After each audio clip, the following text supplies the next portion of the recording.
สบายดีจ้ะพี่น้องจ้าวันนี้มาบ้านอัมบาลาจ้าสิมากินข้าวปุ้นมาได้จ้ะ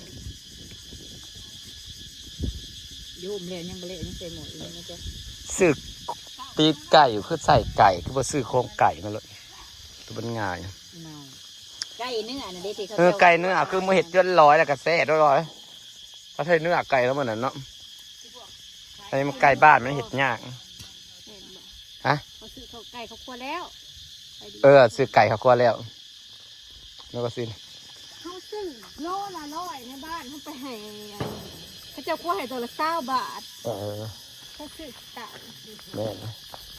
ต้นบักนาวันนี้ว่าซีกจะอ้ออยู่สาวหนาเพสาวหนาเพเฮ้ยบัวมึงออกแล้วป่ะนี่นะ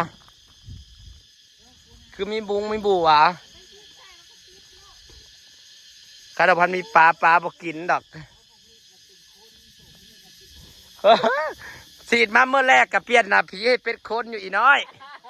สีดมาเมื่อสองก็เปลี่ยนนาผีเป็นคนอยู่บัดมือที่หามือจะหัวก็คือหนาคนกลายเป็นผีแบบนี้กระบาบจากอยากสวยแล้วสิกลายเป็นคนละคนสีมาบะเอาจากโล15 โลก็พออยู่แต่ว่า15 โลก็พอเลยแล้ว15 โลไปหน่อยสั่งแล้วกับปุ้นบักในลาย15 โลไปหน่อยกินมาไปบะกองชีเมื่อไปน้ำไปไอ้กองชีเร็วๆไปย้อนน้ำให้น้องเร็วๆน้องกินใส่น้ำสั่งอ่ะใช่ก็ใส่เขาดูกูว่าเขาเป็นผู้ชายนั่นใช่เด็กผู้ชายนั่นก็ลืมเจ้าไปเอาน้ำมาว่านจะคือบ่มาปลาไปพี่มูเดียวก็ชิมาแก่กันเพื่อแห้งเขาแบกมาให้จีหายแบกตุกน้ำให้ในตุกนึงนะแบกน้ำให้ในตุกนึงแบกน้ำให้น้องในตุกนึง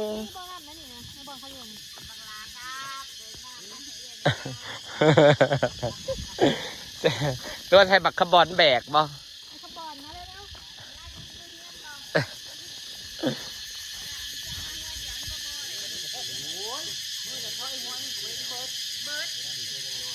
ที่ห้องน้ำ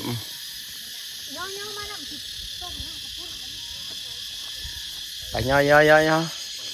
พวกแข็งแห้งนะ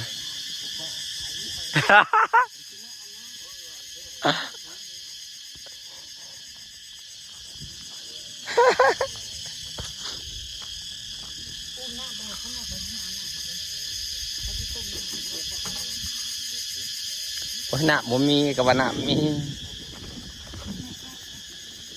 ทุกน้ำป่าเว้ยวันนี้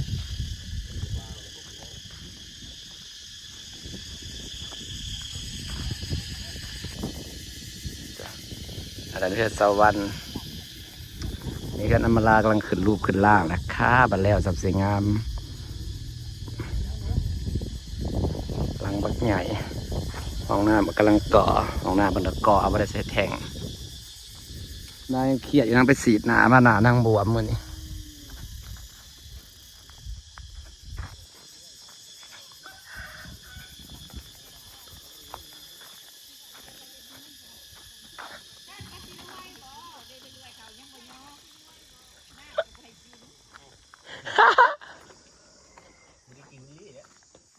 โอ้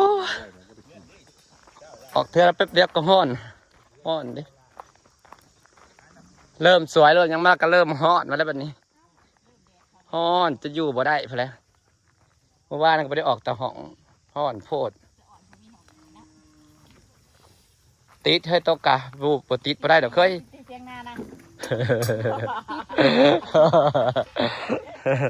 ปติดบ่ไหวเฮ้ยฮ้อนอย่างนี้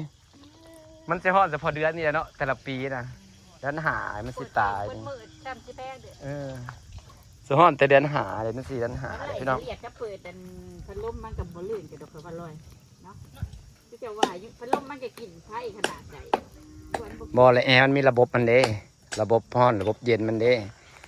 เดี๋ยวก็ตู้เย็นแล้วเลยสรุปให้อัมมาล่าแล้วหาดอกไม้ห้อยไว้คนเดียวมันก็คือกินใกล้แล้วจะไปเอาน้ำอยู่ให้เราเอาหัวห้อยมามีบ่หอยนะ มีบ่หอยนะ มาลาบ่มีหอยยัง เต็งจับเต็งไปทาเพิ่นมานั่นน่ะเฮ้ยมีหอยเชอรี่บ่น่ะบ่มีหอยสดๆในหน้าน่ะมีบ่ที่เต็งจะไปเก็บมาให้ปลาเต็งบ่มีเพิ่นว่า มันปลาเข่าค่าปลาเข่าเพิ่นว่า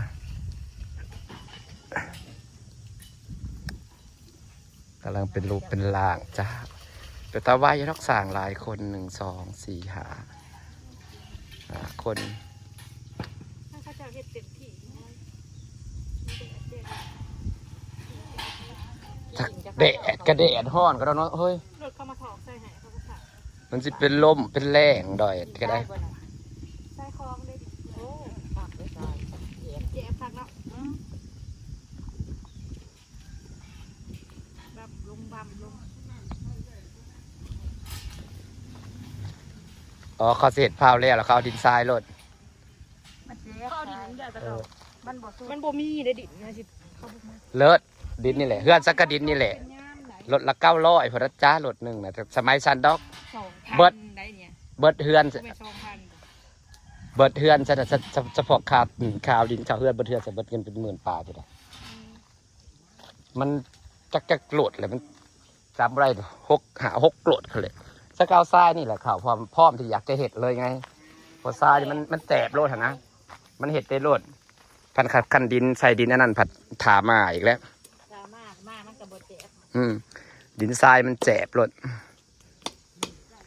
กระเลิศที่ถือว่าได้ราคาดีเลยเขามาถมดินให้รถนี่นะมันรวมในราคาของเขาบ่หรือว่าของเขาเอง 2,000 3,000 ว่าเขาจ่ายเมาแล้ว เออ กระเลิศทศะ ฉันซื้อก่อนแล้วค่ะจ้างค่ะตกไปเลย ได้แล้วกระดีต้องเขาดินทรายมันมาใส่ให้ กันดินแล้วนั่นมีโอกาสพูด ดินนี่มันใช่มันแจบรถต้องคอยเท่าเขาเอาดินนี่ขาวรถแล้วเขากันเลย ใกล้โลดใส่กระสุนจักรู จัก2 โลพ่อประ2 โลกำลังสิเตรียมเห็ดขนมจีนกินกันจ้าพี่น้องจ้าประมาณโลละ100ดีมั้งตีนไก่นะ2 โลพ่อบ่ร้อยเนาะมันเข้มข้นละ2 โล เอามาให้นี่เราอยู่ในใจ อยู่นาอะไรมากันเลย ได้ให้เดี๋ยวผู้ใดซื้อกันมาเลย กำลังเตรียมมันแดดมันหอนหน่อยใครแต่มีตูบแดดแบบสิเป็นแรงสิเป็นลมเพราะความมันหอนแดดเดินหาเลยต้นไม้ต้องหดน้ำเสมอเพราะเสมอตายแน่นอนหาเรียต้นไม้เขาใหญ่ทั้งนี้เลยจ้าขับปุ้นมาแล้วไวขนาดเนาะก็ว่ากระโทงกิน นั่นเลย อ๋อ ไปทางใด ไวขนาด จ้า ขอบคุณค่ะ ปล่อยปลาคักแล้วเนาะเป็นอะไรจ้าวะ คืออยู่บ่ เป็นไม้เท่าใหญ่เกินนะ ไป ไปซื้อกับไปซื้อค่าใกล้กัน ฮ้อนอากาศก็ฮ้อนอยู่นะ อ๋อมันเอาพี่น้องเอ้ย มันก็ฮ้อนโพดเนาะฮ้อนแบบเป็นตาหน่ายนี่ ร้ายมือเลยหอดมัน เดินหาอะไรยังวะประมาณทิศหนึ่งเลยมันฮ้อนฝนแล้วฝนมาแล้วจะสิเริ่มเย็นคืนมา มือว่านก้อนเขาซื้อมา10 โลเดี๋ยวกับบริเบิด นี่15มันบ่แม่นน้อยๆกับปุ่น15 โลละยิง เนาะ เอาสีสิมาปะซะ อีซีไม่ได้ไปอันยกยอดโซฟาบ้านนั้น บ้านใด บ้านยังบางกงทอง อ๋อนอกกระทองกับบ้านมันนั่นแหละบ้านมันแหละตะวัดน้องกระทองก็ซื่ออันนี้ข้าวปุ้นนะคะที่เราจะเตรียมกินนะคะเราไปซื้อตีนไก่ก่อนสิลงมือฝากบรรยากาศไว้สักนิดนะพี่น้องถ่าพอแหละสลอยกับเจแหล่กำลังคั่วไก่อยู่